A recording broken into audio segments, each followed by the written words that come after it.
All right, welcome back to the Onebar and Lupagus show. I'm Onebar with Lupagus. We're going to talk about the undrafted free agents that have the best chance of making the final 53. Lupagus already has it in his hand.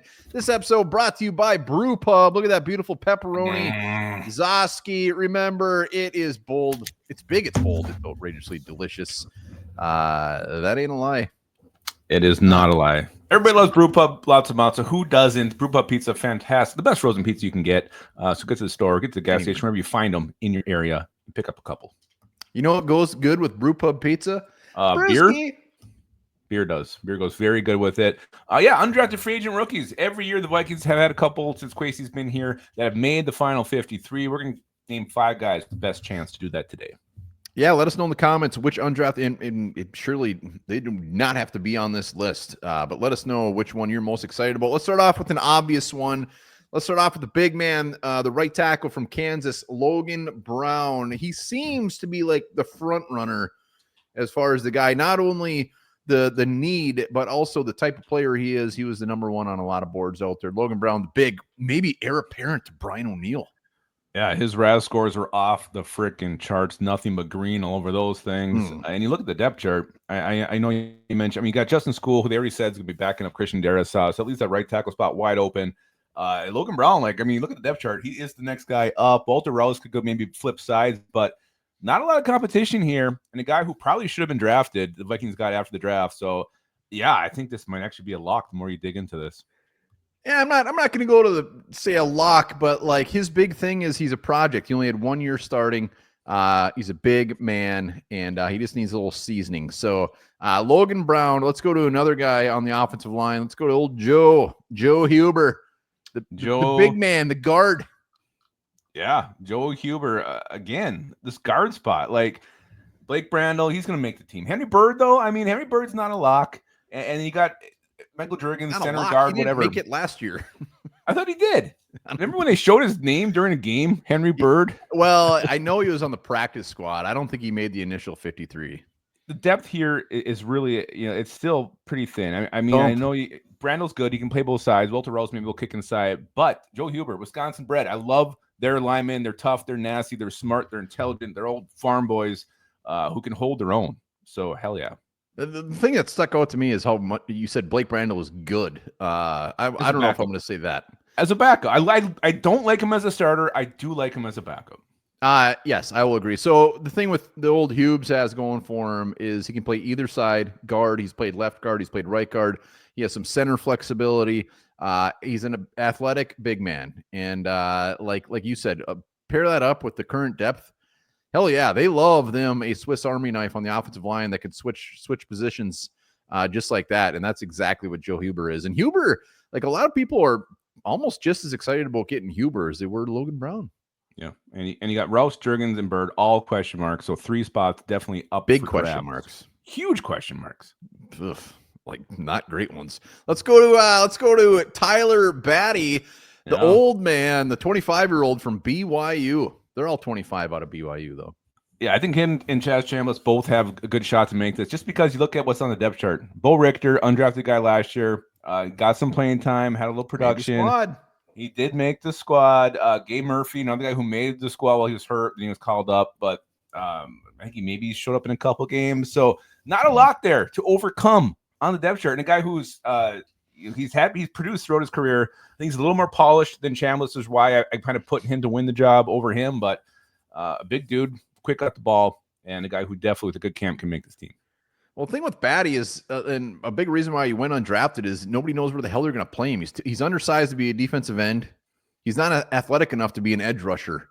So it's like, where do you put this guy? I think he weighs like 274. Like, is he a guy that is just kind of a tweener, like Jihad Ward? You kind of just put him in different looks. He has 16 and a half sacks in his career at BYU.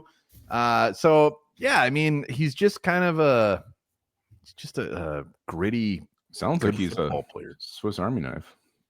Yeah, but Swiss Army knife that is like been in your junk drawer for like 20 years. You just never use it. Like, yeah, then when you open up that beer bottle, like, God, I'm really glad I had this Swiss Army knife in the drawer. That was his big issue, is like nobody knows where they're going to play him. Like his ideal spot's probably a 4-3 end, which isn't really our defense. But we have a very creative defensive coordinator at the helm. We do, and he takes these guys and he makes them flourish.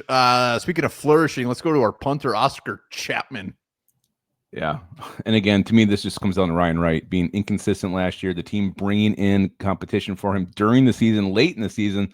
Like a game left in the year, they're bringing in these scrubby punters to compete with Ryan Wright. Those are athletes. All he has, athletes who haven't played football in 6 years. All Chapman has to do is beat one man. He has to beat one man in camp. We'll see if the Vikings give him a fair shake or not. We'll know pretty early if that is the case. But the fact he has to just beat one guy out makes him a favorite to make this team. Well, and with Chapman, there's some question marks as far as his roster exemption. I mean, he's an international player. The tight end last year, like we brought in, it was Gosling or somebody else was just saying, like, we're not really clear yet. Like when it comes down to him, you have to have that 90-man roster, and you can have a 91 with this guy. But where does that break down, and where does that go into the equation? So he's just the perfect flyer because he doesn't count against the roster most likely for now. And Ryan Wright needs a little fire lit under his ass. This might help. Man, I bet Ryan Wright just rips. I bet he rips loud ones. I bet he's good at it. I bet everybody laughs when he does it. Because they're scared. Another one's coming. All right, we got one more, and his wide receiver, Silas Balden, the special teams ace. When you look at his productivity in college as far as a wide receiver, you're not going to get blown away. But punt returner, kick returner, and that is still fair game right now. The Vikings need one, and I know they drafted Ty Felton, but Bolden seems like a very untapped type of guy. I mean, you look at KJ Osborne, when we drafted him a handful of years ago. That guy didn't do jack crap in college. So don't just look at the stats. No, don't look at the stats. And there actually is a lot of players here at the wide receiver depth chart. Like we talked about Chapman just having one guy to beat. Silas Balden has a lot of guys to beat, but similar size to Rondale Moore, similar skill set. You got Thayer Thomas from last year. Lucky Jackson's still around. Deshaun Jones, they were high on a year ago. So there's a lot of players to overcome here for Silas Balden. But, I mean, they could keep this undrafted kid if he has a good camp over a Rondale Moore, a veteran who, I mean, everybody's excited. He's a really high draft pick a couple years ago, but he's no lock to make the team either. So a strong camp can help him out, but there's a lot of guys he's got to beat out here. I'm really on board with just fleshing out all those same names we've seen for like the last 3 years. Like, get in some new blood. Like, these guys, they would have popped by now. I mean, you can only be on the practice squad for so many years before it's like, let's get some new blood in there. And Silas Balden is definitely some new blood that I would like to see. Yeah, I'm not giving up on Deshaun Jones yet. I think he did have some injuries last year. Thayer Thomas, I'd like to see succeed, but like you said, it should have happened by now. And Lucky I don't know what Jackson. Come on, yeah, I'm more of Lucky Jackson. Tim Jones, though, he's kind of an X factor for me. I don't know if he's just a guy who's going to be a veteran who's cut in camp, or if he's someone who's actually going to emerge. Maybe he'll make the Hall of Fame. He might. I don't know. But I think Bolden has. I mean, it's weird. There's a lot of options here. There's not a lot of guys that I think they're all kind of in the same boat. Like they're all scrapping for a wide receiver 5 or 6. Yeah, they're all scrapping for wide receiver 5 or 6, and they're all scrapping for Rondale Moore's job because we have a lot of players that fit that mold. So Silas Balden is definitely in that category. When you are at the local food market, make sure you're in the right category and grab yourself a brew pub pizza. Lupagus has already got his ready for dinner. Let us know what undrafted free agent you think is going to make the squad. And thank you to Brew Pub. Remember this, chinchillas are generally considered to have the softest fur in the animal kingdom. Ooh.